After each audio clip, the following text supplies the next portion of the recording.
Kai, what I'm gonna tell you will open your eyes about fame and influence vs the industry system. This is what they don't want you to know.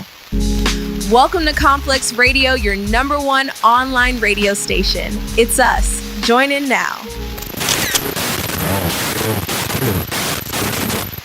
So, where did this supposed transformation even start? Well, it all kicks off right after Kai hit the absolute peak of the streaming world with his record-shattering Mafiathon. Then he just disappeared.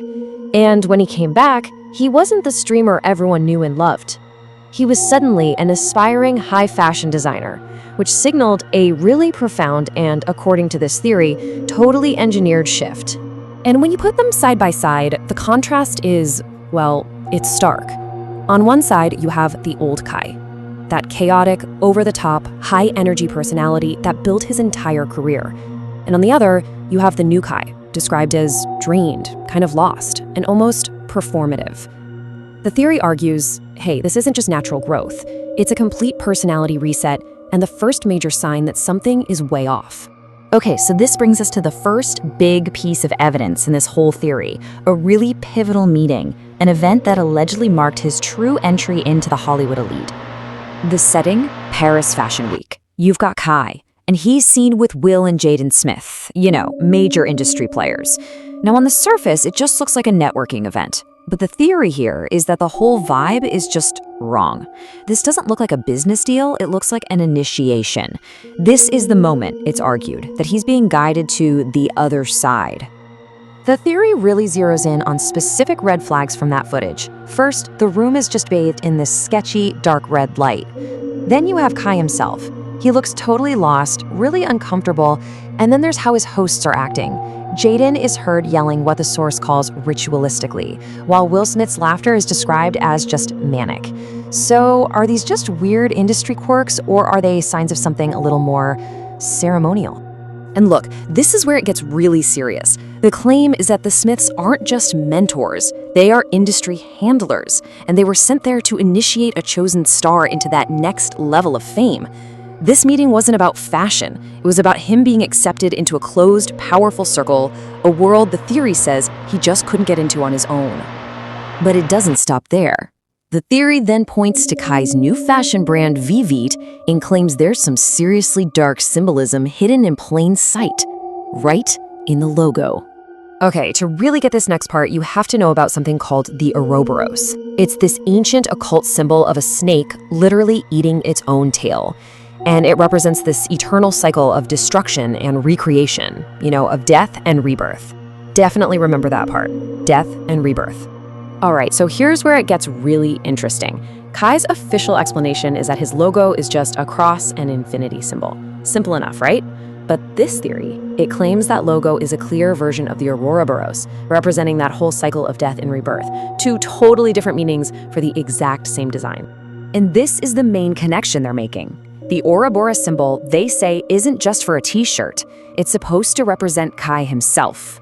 The theory is that he's symbolically killing off his old self, the loud, chaotic streamer, so he can be reborn as this new, quiet industry figure. He basically consumed his own persona to fuel a new one. And all of this, supposedly, leads to the big finale, what the source calls the final part of the whole ritual, the moment his old identity was symbolically cut off, live for millions of people to see.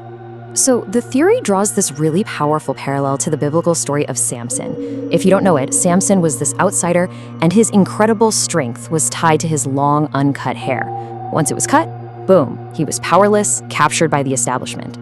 The argument here is that Kai was the Samson of streaming. He was independent, super powerful, and nobody could control him, until his power was symbolically cut. Just look at this timeline. Right at the absolute peak of his power, an industry gatekeeper, LeBron James, no less, is brought in to cut Kai's hair. What happens right after? Months of him just gone, disappeared. And then he pops back up, completely changed, in that red-lit room with the Smiths. The ritual, the theory says, is now complete. So what did that haircut really mean? Well, according to the source, it wasn't some fun celebration. It was a symbolic act to sever his power, to cut his connection to what made him so unique in the first place. It was the moment he supposedly compromised his soul in exchange for a new level of fame. offered by the industry. He sold his soul for a seat at the table. So where does this all leave us? The theory basically concludes that what we saw wasn't just some natural career change. No, it was a carefully managed transformation, and one that came with a very, very high price. You could say, the price of fame. And the final verdict from this theory? It's pretty damning. They say the new persona is performative and forced. That journal he carries around, just the prop for a script he's following. And that dark fashion style, that's not for his fans. It's for his new industry buddies. The transformation, the ritual, it's all considered completed. So the final and kind of chilling conclusion is this. The day his hair was cut was the day the old Kai was gone for good. This drained, almost hollowed out version we see now is what's left after the authentic Kai had to die so the industry-approved version could live. And that leaves us with the big question, right? Is this all just the natural evolution of the world's biggest streamer trying out some new passions? Or is there a much darker side to reaching this level of fame? Did Kai Cenat literally trade his soul for a guaranteed seat at the table? That's the theory. What you believe is up to you.